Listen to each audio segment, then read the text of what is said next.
నాయకత్వం, అన్న రామచంద్రరావు గారి నాయకత్వం. తెలంగాణలో గత కొన్ని దశాబ్దాలుగా ఇక్కడ జరుగుతున్నటువంటి అది బీఆర్ఎస్ఏ ఉండొచ్చు, కాంగ్రెసే ఉండొచ్చు, ప్రజలను మోసం చేస్తూ వంచిస్తూ దగాకోరు వ్యవహారాలను ముందుకు తీసుకుపోతూ ఉంటే చాలా అద్భుతంగా పోరాటం చేస్తూ ఈ వేదికపై ఉన్నటువంటి ప్రతి కాషాయ సైనికుడు, బీజేపీ నాయకుడు, కార్యకర్త చేస్తున్నటువంటి పోరాటాన్ని నేను మనస్ఫూర్తిగా అభినందిస్తూ, మరి ముఖ్యంగా ఉమ్మడి మహబూబ్ నగర్ జిల్లా నుంచి పెద్దలు ఆచారి గారు, వెంకటేశ్వర రెడ్డి గారు, అదేవిధంగా సుధాకర్ రావు కొల్లాపూర్ గారు, అన్న రాజిరెడ్డి గారు కూడా ఈరోజు ఈ కార్యక్రమానికి రావడం జరిగింది. వారికి కూడా నేను ప్రత్యేకమైన ధన్యవాదాలు తెలియజేస్తూ, శాసనసభ్యులు డాక్టర్ హరీష్ గారు, అదేవిధంగా దిలీపాచారి గారు, మరి ముఖ్యంగా మా అధ్యక్షులు నరేందర్ రావు గారు, లోక్నాథ్ రెడ్డి గారు, సుధాకర్ రెడ్డి గారు, సీనియర్ నాయకులు మంగ్యా నాయక్ గారు, బాలాజీ గారు కనిపిస్తలేరు, జక్కా రఘునందన్ రెడ్డి గారు, అదేవిధంగా అన్న ఎన్వి సుభాష్ గారు, జక్కా రఘునందన్ రెడ్డి గారు, శ్రీధర్ గారు. నాకు కొంత అనుమానాలు రేకెత్తించిన మొదటగా నేను పార్టీలోకి రాకముందు నేను కొంత పరిశోధన చేస్తూ ఉంటే బీజేపీ ఒక రకమైనటువంటి సామాజిక వర్గాన్ని ఎంకరేజ్ చేస్తుందని, కానీ నేను చూసిన తర్వాత గౌరవ పెద్దలు శ్రీధర్ గారు, మాజీ శాసనసభ్యులు, వారే కాదు కరుడు గట్టిన దేశభక్తి కలిగినటువంటి ఎంతోమంది ఎస్సీ, ఎస్టీ, బీసీ, మరి ముఖ్యంగా మైనారిటీ సోదర సోదరిమణులు కూడా ఈరోజు బీజేపీ వైపు చూస్తుండడానికి ఏకైక కారణం నరేంద్ర మోడీ గారి నాయకత్వం. భారతదేశ రక్షణ కోసం, భారతదేశ అభ్యున్నతి కోసం, భారతదేశంలో అంత్యోదయ అందాలని, భారతదేశంలో ప్రతి పేదవాడికి సంక్షేమము, ప్రభుత్వ ఫలాలు, గౌరవము దక్కాలని వారు చేస్తున్నటువంటి ప్రయత్నానికి కాను ఎంతోమంది ఈరోజు మోడీ గారు మనకు ప్రధానిగా ఉన్నారు కాబట్టి వారి విషయమే మాట్లాడుతూ ఉన్నాం.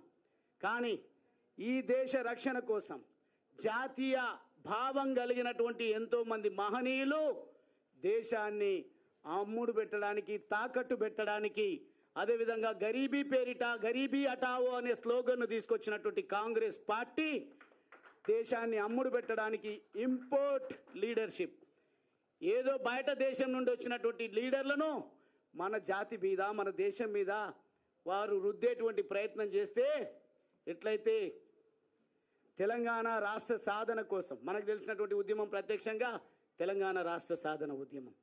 తెలంగాణ రాష్ట్ర సాధన ఉద్యమంలో తెగించి పోరాడి అద్భుతంగా తెలంగాణ రాష్ట్రాన్ని సాధించుకోవడం జరిగిందో, దేశ రక్షణ కోసం, దేశానికి స్వాతంత్రం తీసుకురావడం కోసం మహనీయులు ప్రధాని పదవులు కూడా అవసరం లేదు, ఒక ఆర్కిటెక్ట్గా ఉంటాం, భారతదేశాన్ని కాపాడుకుంటామని పేర్లు సందర్భం ఈరోజు వచ్చినప్పుడు మాట్లాడుతా సమయం అన్న తక్కువ ఇచ్చిండ్రు, ఎందుకంటే వారి షెడ్యూల్ కూడా బిజీగా ఉంది. కానీ ఒక్క మాట చెప్తా ఉన్నా, ఈరోజు గువ్వల బాలరాజ్ ఒక అవకాశవాది అని మాట్లాడుతూ ఉన్నారు. మొన్నటి సంఘటన మీతో పంచుకుంటా అన్న, దయచేసి కొంత 5-10 నిమిషాలు నాకు సమయం ఇవ్వండి.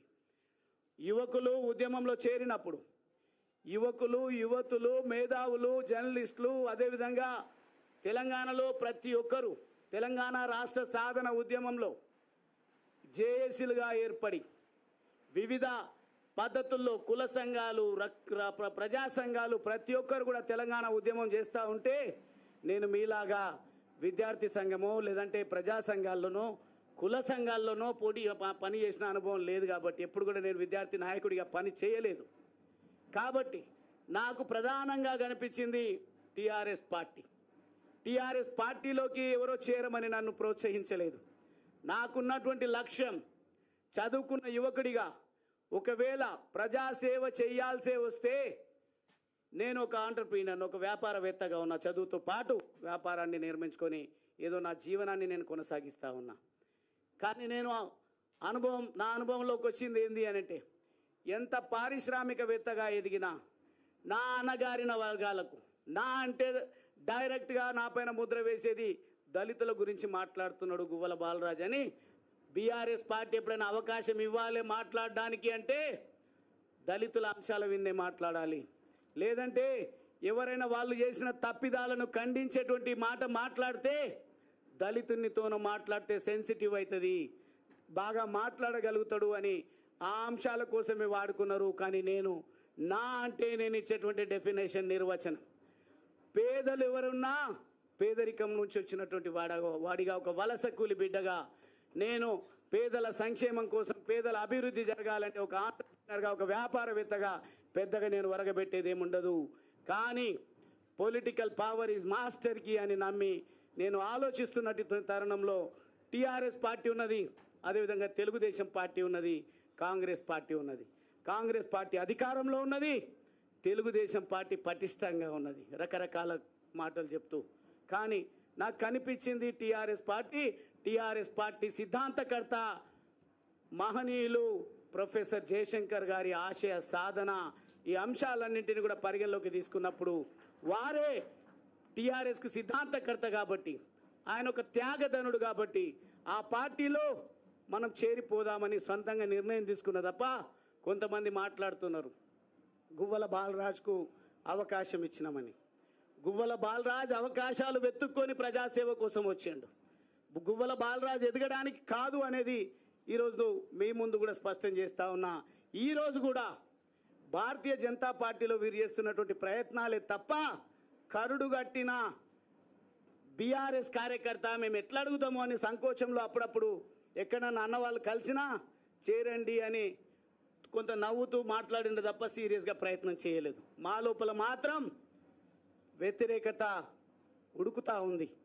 అక్కడ ప్రత్యక్షంగా ఉండి చూస్తూ ఉన్నాం బీఆర్ఎస్ పార్టీలో. కానీ చివరికి నేనే అన్ని పార్టీలను స్టడీ చేసినాక నిర్ణయం తీసుకుందామని ఒకానొక సందర్భంలో రామచంద్రరావు అన్న నేను న్యాయవాదిగా కూడా ఒక 2-3 సంవత్సరాలు వృత్తిలో కొనసాగిన. ఆ సందర్భంలో పరిచయం, జేఏసీలో పరిచయం, అదేవిధంగా పార్టీ ప్రతినిధులుగా టీవీ డిబేట్లలో పరిచయం. అన్న ఒక అడ్వకేట్ ప్రొఫెషన్లో ఉంటూ కూడా ప్రత్యక్ష రాజకీయాల్లో ఉన్నారనే ఒక ఇన్స్పిరేషన్తోన వారు ఎక్కడ కనిపించినా వారితో నేను సలహాలు తీసుకోవడము, చర్చించుకోవడం అనేది జరుగుతూ ఉండే. కానీ వారు ప్రయత్నాలు మొదలు పెడుతున్నారు. ఎక్కడికక్కడ ఎవరు పడితే వాళ్ళని తీసుకోవాల్సిన అవసరం లేదు. పటిష్టమైనటువంటి క్షేత్రస్థాయి లీడర్షిప్ బీజేపీ పార్టీలో ఉంది. ఎవరైతే దేశం కోసం, జాతి కోసం, పేద అణగారిన వర్గాల కోసం, దేశ రక్షణ కోసం మాట్లాడతారో వాళ్లకు ఆ సోయి ఉంటుందో అటువంటి వాళ్ళనే తీసుకుందామనే ఒక ప్రణాళిక పెద్దలు రామచంద్రరావు గారి నేతృత్వంలో పార్టీ మొత్తం కూడా చేస్తున్న విషయం నాకు తెలిసి నేను నిర్ణయం తీసుకోవడం జరిగింది. నిర్ణయం తీసుకున్న తర్వాత దయచేసి ఇప్పటికి కూడా నన్ను ఈ స్థాయికి తీసుకొచ్చిన, నాకు రాజకీయంగా జన్మనిచ్చినటువంటి నా అచ్చంపేట సోదర సోదరిమణులకు, యువకులకు, మేధావులకు, జర్నలిస్టులకు, అదేవిధంగా మహిళలకు, కుల సంఘాలకు, ప్రజా సంఘాలకు ప్రతి ఒక్కరి కూడా నేను చేతులు జోడించి నేను మీకు చెప్పకుండా రాజీనామా చేసినందుకు మన్నించాలని నేను కోరుతా ఉన్నా. కారణం ఏంది అంటే చాలా ఫోకస్డ్గా ఉంటుంది బీఆర్ఎస్ పార్టీ ఎప్పుడు కూడా ఎన్నికల పాయింట్ ఆఫ్ వ్యూలో. ఎన్నికల కోసం, పార్టీ పరిరక్షణ కోసం, వారి వ్యక్తిగత పరిరక్షణ కోసం సిద్ధంగా ఉంటుంది. ఒకవేళ కనుక నేను నా ఆత్మీయులతోన ఒక్కరితో చర్చించినా నాకు తెలుసు ప్లాన్ బి సిద్ధంగా ఉంటుంది బీఆర్ఎస్ పార్టీలో. ఏ రకంగా క్యారెక్టర్ అసాసినేట్ చేయాలి, ఏ రకంగా పార్టీ నుంచి పొగబెట్టి పంపించాలి, ఏ రకంగా ఒక మచ్చ వేసి ముద్ర వేసి పంపించాలని ఒక కుట్ర జరుగుతుందని మాత్రమే నేను మీకు చెప్పకుండా రావడం జరిగింది, రాజీనామా చేయడం జరిగింది. చేరే సందర్భంలో కూడా నిర్ణయం తీసుకున్న తర్వాతనే నా కాంగ్రెస్ వాళ్ళు కూడా అడిగిండ్రు, బీజేపీ పార్టీ వాళ్ళు కూడా నా మూమెంట్ చూసిన తర్వాత తమ్ముడు అన్న రండి అని చెప్పేసి అడగడం జరిగింది. అప్పుడే నేను నిర్ణయం నా అంతటా నేను వ్యక్తిగతంగా తీసుకున్నటువంటి భావన నా నియోజకవర్గ ప్రజల్లో, నా ఉమ్మడి మహబూబ్ నగర్ జిల్లా ప్రజల్లో, అదేవిధంగా రాష్ట్ర వ్యాపితంగా నేను ఈ స్థాయికి రావడానికి ఒక్కొక్క దశలో ఒక్కొక్కరు సహకరించినటువంటి వాళ్ళు, సూచించినటువంటి వాళ్ళు, నడిపించినటువంటి వాళ్ళు అఫెండ్ అయ్యినరు, బాధపడుతున్నారు. ఇక చేరికనైనా అందరితో చర్చించి తీసుకోవాలనే ఆలోచనతోన రిజిగ్నేషన్ అయిపోయిన తర్వాత నేను అందరితో మాట్లాడడం జరిగింది. నాకు 2 పార్టీలలో కూడా అవకాశం ఉంది, కానీ నేను ఒక కన్ఫ్యూజన్ స్టేట్లో ఉన్నా. కారణం ఏంది అని అంటే, నాకేమో పదవి కొత్త కాదు, వాస్తవంగా చిన్న వయసులో ఆ భగవంతుడి దయ, మా తల్లిదండ్రుల ఆశీర్వాదం, నా ప్రజల దీవెనల వల్ల, అదేవిధంగా నా హార్డ్ వర్క్ వల్ల నేను 2 సార్లు శాసనసభ్యుడైనా. మళ్ళీ శాసనసభ్యుడు కావాలనో, పార్లమెంట్ సభ్యుడు కావాలనో, నామినేటెడ్ పదవులు కావాలనో అనేది నాకు కాంక్ష లేదు. ఈరోజు 10 రూపాయల సభ్యత్వం అన్న ఏదైతే ఇచ్చిండో, 100 రూపాయలు అంటారు, 100 రూపాయల సభ్యత్వం కూడా అవసరం లేదు. నేను ఈ కుటుంబంలో నా జర్నీని ఒక సామాన్య కార్యకర్తలాగా మొదలు పెడతా. మీరు ఇచ్చేటువంటి ఆలోచన, సలహాలు, సూచనలు తీసుకొని మీరు ఏదైతే దేశ రక్షణ కోసం, తెలంగాణ రాష్ట్రాన్ని కాపాడడం కోసం, అవినీతి రహితమైనటువంటి పాలనను ప్రజలకు అందించాలనే ఒక ఆలోచనతోన మీరు ఏదైతే ప్రయత్నం చేస్తూ ఉన్నారో, ఆ ప్రయత్నాన్ని ముందుకు తీసుకుపోయే విధంగా ఒక నిఖార్సైనటువంటి కార్యకర్తగా మీకు అందరికీ కూడా తెలుసు. 20 సంవత్సరాలు, దాదాపుగా 2 దశాబ్దాల పాటుగా నేను బీఆర్ఎస్ పార్టీలో పనిచేసిన, ప్రభుత్వ విప్గా కూడా పనిచేసిన, చాలా ఇంపార్టెంట్ టాస్క్స్ ఏవి ఇచ్చినా కానీ ఒక నిబద్ధత కలిగినటువంటి కార్యకర్తగా నేను అక్కడ పనిచేసి మెప్పు పొందడం జరిగింది. అందుకే మొన్న అచ్చంపేటకు వచ్చి పెద్ద పెద్ద నాయకులు రావాలనుకున్నారంట. వెళ్ళినట్టయితే ఇడు సామాన్యుడు కాడు, మంచిగా ఉన్నంత వరకు మంచిగా ఉంటాడు. మేమన్నా అనరానిది అంటే ఖచ్చితంగా మమ్మల్ని వేటాడుతాడు, వెంటాడుతాడు అనే భయంతోన పెద్ద లీడర్లమని ఎవరైతే ఉన్నారో వాళ్ళు రాకుండా మా జిల్లాలో ఒక ఆయన పెద్ద నాయకుడు ఉన్నాడు. 2004లో పోటీ చేస్తే 6,000 ఓట్లు ఏమొచ్చినాయి. మీకు ఎన్ని వచ్చినాయి? మొదటిసారి ఫోన్ చేస్తే పోటీ చేసే దాకరన్నా 15,000. ఆయన ఒక రకంగా చెప్తే ఒక బ్యూరోక్రాట్ పదవిలో ఉన్నారు, చైర్మన్గా ఒక డిపార్ట్మెంట్లో పనిచేసిండ్రు. ఈ జాతీయవాదం నచ్చి అక్కడ కోన్ పూస్తా కొల్లాపూర్ అన్నప్పుడు, కొల్లాపూర్ దేశ రక్షణ కావాలని కోరుకుంటుంది కాబట్టి నేను అక్కడ వెళ్ళి పోటీ చేస్తా అంటే వారికి మొదటిసారి 15,000, రెండవసారి కూడా అద్భుతమైనటువంటి 30,000. రాబోయేది ఒక్కొక్క నియోజకవర్గంలో 1,00,000 ఓట్లు రాబోతా ఉన్నాయి. ఆ రోజు 6,000 ఓట్లు వచ్చిన వాళ్ళు 2014లో ఓడిపోయిన ఆయన ప్లానింగ్ బోర్డు వైస్ చైర్మన్ అయ్యిండు. తర్వాత మొదటిసారి గెలిచినబడి మంత్రి అయ్యిండు. దళితుని ముఖ్యమంత్రి చేస్తానప్పుడు నాకు ఆస్పిరేషన్ లేదు, కానీ తెలంగాణ రాష్ట్ర సాధన ఉద్యమంలో కేసీఆర్ గారు పనిచేసిండ్రు. అన్ని పార్టీలను ఏకం చేసే ప్రయత్నం చేసిండ్రు. ఎవరి వల్ల వచ్చింది, ఏమొచ్చింది, ఒకవేళ చర్చ సమగ్రంగా జరిపితే తప్పకుండా విలువలతో చర్చించుకుందాం. మా వల్లనే తెలంగాణ వచ్చిందంటే తెలంగాణ ఎవరి వల్ల వచ్చిందో చర్చను విస్తృతంగా ప్రజల్లోకి తీసుకువెళ్ళడానికి నేను సిద్ధంగా ఉన్నా. తెలంగాణ రాష్ట్ర సమితిలో చేరిన తర్వాత, నేను ఎమ్మెల్యేగా నాకు అచ్చంపేట నుంచి టికెట్ ప్రకటించిన తర్వాత ఆల్ ఆఫ్ ఎ సడన్ నేను ఏం నేరం చేసినో తెలియదు, నేనేం పాపం చేసినో తెలియదు. అచ్చంపేటలో మొదటిసారిగా నిలబడబోతా ఉన్నాడు ఒక నికార్సైన యువకుడు, ఎవరి పొత్తు లేకుండా గెలిచొస్తాడు అని లక్షల సార్లు కేసీఆర్ గారు చెప్పిండ్రు. కానీ రెండు రోజులకే నాకు ఎంపీ టికెట్ ఇచ్చిండ్రు. మరి నేను ఒక్క మాట కూడా మాట్లాడలేదు. కారణం ఏంటంటే ఆశయం ఎమ్మెల్యే కావాలని ఉన్నది ముందు నాకు, ఎందుకంటే political power is master key అని. కానీ వాతావరణం మాత్రం తెలంగాణ రాష్ట్ర ప్రజలు తెలంగాణ రాష్ట్రాన్ని కోరుకుంటున్నారని, తెలంగాణ రాష్ట్రం రావాలంటే పార్లమెంటులో బిల్లు పెట్టాలి, గర్జించాల్సింది పార్లమెంటులో అని నన్ను కొన్ని రెచ్చగొట్టే మాటలా, ప్రోత్సహించే మాటలా నాకు తెలియదు, కానీ వాటన్నిటికీ ఏం టెంప్ట్ కాలేదు. నేను ఏ అవకాశం ఇచ్చినా ఇవ్వకపోయినా నేను సిద్ధంగా ఒక కార్యకర్తలాగా తెలంగాణ రాష్ట్ర సాధన కోసం పనిచేస్తా అని చెప్పి నేను ఎంపీగా పోటీ చేస్తే కేసీఆర్ గారు మహబూబ్ నగర్ నుంచి పోటీ చేసిండ్రు. నా దగ్గరికి ఒక్క ఇన్ఛార్జ్ కూడా రాలేదు. నా దగ్గర నాగర్ కర్నూలు పార్లమెంటు పరిధిలో 7 అసెంబ్లీ సెగ్మెంట్స్ ఉంటే ఒక్క సెగ్మెంట్లో కూడా కారు గుర్తు పైన ఎమ్మెల్యే అభ్యర్థిని నిలబెట్టలేదు. కానీ ప్రజల లోపల ఉన్నటువంటి ప్రగాఢమైనటువంటి కోరిక తెలంగాణ రాష్ట్రం రావాలి, ఒక యువకుడు వచ్చిండు, చదువుకున్న యువకుడు వచ్చిండని ఓట్లు వేద్దామని అంటే 3,80,000 పైచిలకు ఓట్లను 2009లో నేను సాధించడం జరిగింది. కొంచెం ఇట్లా ఆర్గనైజ్డ్గా గువ్వల బాలరాజు వస్తున్నాడు అంటేనే ఇక్కడ ఉన్నటువంటి పెద్దలందరూ కూడా వచ్చింది. ఇది మంచి శుభ పరిణామం. పని చేసేటువంటి యువకుడు వచ్చిండు అని చెప్పేసి సంతోషంగా వచ్చింది. కానీ ఎంపీ పార్లమెంటులో అడుగుపెట్టే ఆస్కారం ఉన్నా కేసీఆర్ గారి దగ్గర మొత్తం కూడా దేశాన్ని కాపాడాలంటే మోడీ గారు బలగాలను మోహరిస్తూ ఎవని ఊహకందని విధంగా ఆటంకవాదులను ఉగ్రవాదుల స్థావరాలను ఏ రకంగా సింధూర్ పేరిట ఆపరేషన్ సింధూర్ పేరిట అంత ముందించిండో ఆ రకంగా చేయాల్సినటువంటి అవసరం ఉండే. నా దగ్గర కూడా అది చేయలేదు. కానీ మహబూబ్ నగర్ పార్లమెంటులో మాత్రం నా university, Osmania university, Kakatiya university, అదేవిధంగా రకరకాల సంఘాలను అక్కడికి తీసుకెళ్ళి గెలుపొందిండు. గెలుపు నాదే అని క్లెయిమ్ చేసుకున్నా ప్రజలు ఏమనలేదు. కానీ అదే పని నాతో కొంత ఒక 10% కూడా నాగర్ కర్నూల్లో ఎఫర్ట్ పెట్టి ఉంటే 31 సంవత్సరాల వయసులోనే పార్లమెంటులో అడుగుపెట్టే అవకాశం ఉన్నది. కానీ బాధపడకుండా పని చేసుకుంటూ పోతే 2014 ఎన్నికలు వస్తే మళ్ళా కూడా పెద్దలు రాములు గారు ఒక పార్టీలో మంచి నిబద్ధతతో పనిచేస్తున్నారు. పోటీ వీళ్ళకే పెట్టాలి. గువ్వల బాలరాజు టికెట్ ఇవ్వమని పాపం వారిని మోసం చేసి పార్టీలోకి తీసుకొచ్చిండ్రు. ఎంపీ చేసినామని మాట్లాడవచ్చు వారి గురించి కూడా. వారికి క్రెడిబిలిటీ లేకుండా, నాకు క్రెడిబిలిటీ లేకుండా మేము ప్రజా జీవితంలో కొనసాగడం లేదు. మాకు ఎంతో కొంత క్రెడిబిలిటీ ఉంది, హార్డ్ వర్క్ చేసే స్వభావం ఉంది. కాబట్టి మేము గెలిచి 2014-18లో గెలిచినాం. కానీ 2023లో ఓడిపోయిన వెంటనే గువ్వల బాలరాజుకి అహంకారం ఎక్కువ, గువ్వల బాలరాజుకు కోపం ఎక్కువ, అందుకే ఓడిపోయింది అన్నారు. అలా సార్ మీరు ఎట్లా ఓడిపోయినరు?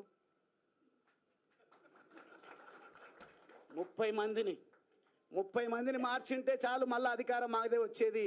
కానీ వీళ్ళకి అవకాశం ఇచ్చినామన్నారు. అంత త్యాగం ఎందుకు నాయన? మళ్ళీ మీ ఓటమికి కారణాలేంది? అవకాశం ఇచ్చిన భిక్ష అని మాట్లాడుతున్నారు. టీఆర్ఎస్ ఎల్పీలో చర్చించేటప్పుడు ఒక విషయం ప్రస్తావనకు వచ్చింది. దళితుని సీఎం చేస్తాన్నాడు, దీని గురించి ఏందని చెవులు కొరుక్కుంటుంటే నేను లేచి ఒకటే మాట మాట్లాడినా. మనం చదువుకున్నాము, ప్రజల చేత ఎన్నికైనాము, తెలంగాణ రాష్ట్ర కాంక్ష దృఢంగా ఉన్నది. వచ్చిన తెలంగాణను నవ్వెటోడి ముంగట జారి పడ్డట్టుగా ఉండొద్దు అంటే అపారమైనటువంటి అనుభవం ఉంది. తెలంగాణ రాష్ట్ర సాధన ఉద్యమానికి నాయకత్వం వహించిండ్రు. కేసీఆర్ గారు ఎన్నికల బహిరంగ సభల్లో ఎక్కడ కూడా ప్రస్తావన అదే వారు చేసినటువంటి మేనిఫెస్టోలో లేదు, లేదంటే ప్రసంగాల్లో ఎన్నికల టైంలో లేదు, మిగతా సందర్భాల్లో అది వేరు మాట. అయినప్పటికీ మనమందరం ఏకగ్రీవంగా టీఆర్ఎస్ ఎల్పీలో నిర్ణయం తీసుకొని కేసీఆర్ గారిని ముఖ్యమంత్రి చేద్దామన్నాం. మళ్ళీ మేము అనొచ్చా ముఖ్యమంత్రి గారికి వేసింది భిక్ష మాది అని? ఎమ్మెల్యే పదవి ప్రజలు ఓట్లేస్తే వచ్చింది మాకు. కానీ నిబద్ధత కలిగిన నికార్సైనటువంటి నాయకులం కాబట్టి ముఖ్యమంత్రిగా కేసీఆర్ గారిని నియమించుకున్నాం. పార్టీ మారంగానే దాడి చేస్తున్నారు. ఎంపీగా నిలబడ్డప్పుడేమో ఒక్క ఇన్ఛార్జ్ లేరు. గువ్వల బాలరాజు పార్టీ మారుతున్నాడు అని తెలిసిన వెంటనే మొత్తం మోహరించారు వాళ్ళకు ఉన్నటువంటి పనికి రాని బలగాలను. వాళ్ళు వచ్చి మాట్లాడుతున్నారు, ఆపత్కాలంలో ఎంబడి ఉండాలి.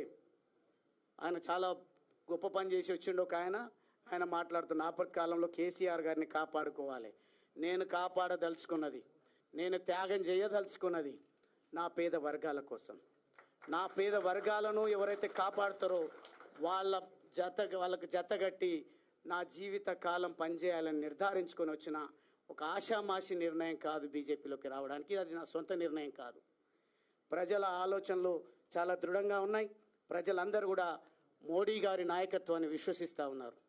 మోడీ గారు యుద్ధం చేసి యుద్ధం ఎందుకు ఎట్లా ముగించిందో తెలియకుండా యుద్ధాన్ని మధ్యలోనే వదిలేసింది అంటున్నారు.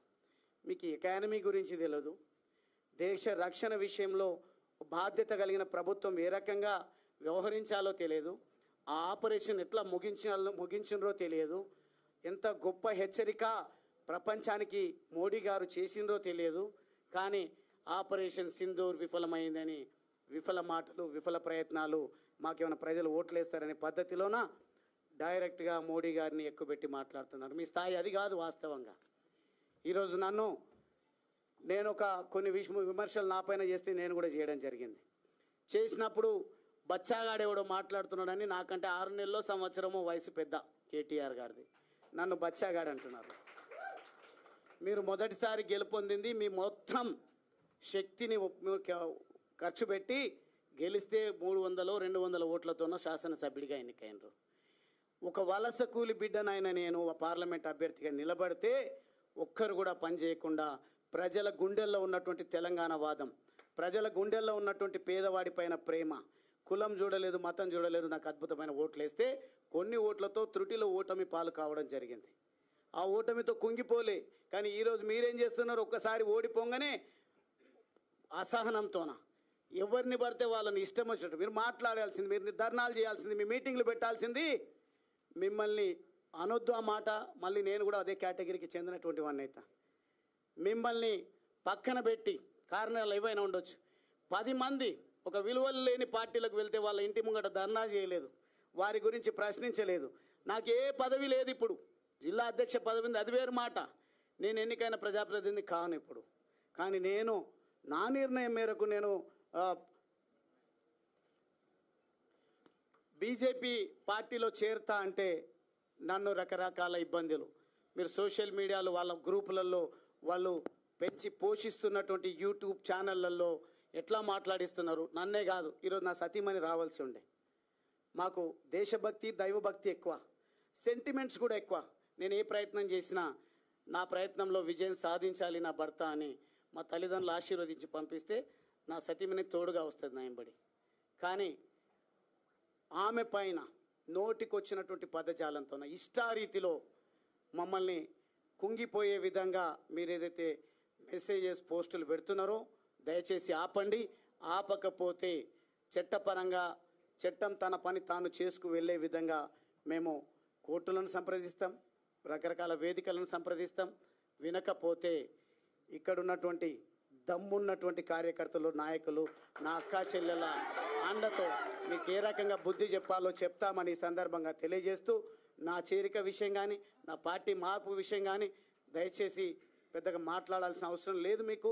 ఎందుకంటే మీకు కావాల్సింది అధికారము, అదేవిధంగా కాంగ్రెస్ కావాల్సింది రెన్యువల్ జరగాలన్నా, మీరు తిరిగి ఎన్నికలకు రావాలన్నా పోటీపడి భాషల్లో మీరు పోటీపడి యాసల్లో పోటీపడి ప్రజలను మభ్యపెట్టడం కాదు.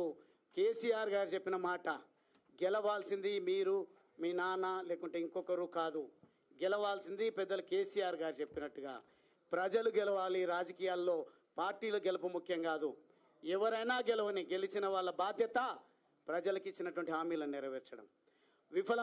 విఫలమంటే 10 సంవత్సరాలు సేవలు అందించినటువంటి పార్టీగా మీ పైన వచ్చినటువంటి విమర్శలను మీరు ఏ రకంగా ఎదుర్కొంటారో ఎదుర్కోండి.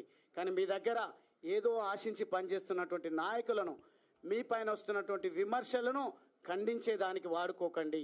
మీ ఎంబడి ఎవరైతే నడుస్తున్నారో వాళ్ళను, ఈ మీడియాను అన్నింటినీ కూడా ఉపయోగించి చివరి పౌరుడి వరకు ప్రభుత్వ ఫలాలు అందాలన్నా, చేయూతను అందాలన్నా ఏ రకమైన ప్రణాళిక పెట్టుకుంటే బాగుంటుందో చూడండి. కానీ అనవసరంగా పోటీలు పడి ప్రజా ఎజెండాను పక్కన పెట్టి స్వంత ఎజెండా కోసం దేశాన్ని, రాష్ట్రాన్ని, ప్రజలను భ్రష్టు పట్టించొద్దని కోరుకుంటూ ఈరోజు నన్ను ఇంత గొప్ప మనసుతో నన్ను పార్టీలోకి ఆహ్వానించినటువంటి పెద్దలు ప్రెసిడెంట్ అన్న రామచంద్రరావు గారితో పాటుగా ఇక్కడ ఉన్నటువంటి వేదిక పైన ఉన్నటువంటి ప్రతి ఒక్కరికి కూడా నేను 2 చేతులు జోడించి, మరీ ముఖ్యంగా పోరాటం చేయాల్సింది మనము క్షేత్రస్థాయిలో మనం ఉందాం. మనకింత పెద్ద అండ ఉంది. ఖచ్చితంగా అచ్చంపేట నుంచి మొదలు పెడదాం. కొండారెడ్డిపల్లిలో ఒక మాజీ సర్పంచ్ చనిపోయిండు అంటే ఆ అంత్యక్రియలకు నన్ను రాణిస్తలేరు, మనం అందరం వెళ్దామంటే పోనీలే అంటారు. దుందుబి వాగును దోచుకుంటున్నారు అంటే పోనీలే అంటారు. లేదంటే ఎస్ఎల్బీసీలో 8 మంది చనిపోయినారు, డెడ్ బాడీస్ 6 నెలలైనా వస్తలేవు, దాని గురించి మనం ఒక కార్యక్రమం చేసుకుందామంటే పోనీలేండి. ఈరోజు కేసీఆర్ గారిని కాపాడుకోవాల్సిన బాధ్యత మనందరిపైన ఉంది. దీన్ని ఖండించండి, మీరు యాక్టివ్గా ఉండండి, డిబేట్లలో పాల్గొనండి, ప్రెస్ మీట్లు పెట్టండి అని మాట్లాడుతున్నారు. అది నాకు సాధ్యం కాదు. 2 సార్లు శాసనసభ్యుడైన నేను చదువుకున్న వ్యక్తిగా నా పోరాటం పేద ప్రజల అభ్యున్నతి కోసం, నా పోరాటం అంత్యోదయ అందరికి అందే విధంగా నేను ముందుకు పోతా. అది బీజేపీ పార్టీలోనే నరేంద్ర మోడీ గారి నాయకత్వంలోనే సాధ్యమవుతుందని ప్రజలు చెప్పినందుకే, నా ఆత్మీయులు చెప్పినందుకే నేను బీజేపీ పార్టీలో చేరడం జరిగింది. ఇదేదో ఆషామాషిగా ఒకరోజు అవకాశాలు రాకపోతే వచ్చింది. నాకు 4 సార్లు మంచి అవకాశం ఇచ్చిండ్రు, పర్వాలేదు, అది మీ మెహర్బానే అనుకుందాం. పోని నేను ఎంత ప్రయత్నం చేస్తే, నేను ఎంత ప్రజల్లో ఉంటే నాకు అవకాశం ఇచ్చిండ్రో నాకు తెలుసు, నా అచ్చంపేట ప్రజలకు తెలుసు, నా ఉమ్మడి మహబూబ్ నగర్ జిల్లా ప్రజలకు తెలుసు. కాబట్టి ఆ విషయాలు ఇంకోసారి చర్చించుకుందాం. కానీ ఈరోజు బీజేపీ నాయకులు, కార్యకర్తల మనందరిపైన ఉన్నటువంటి కర్తవ్యం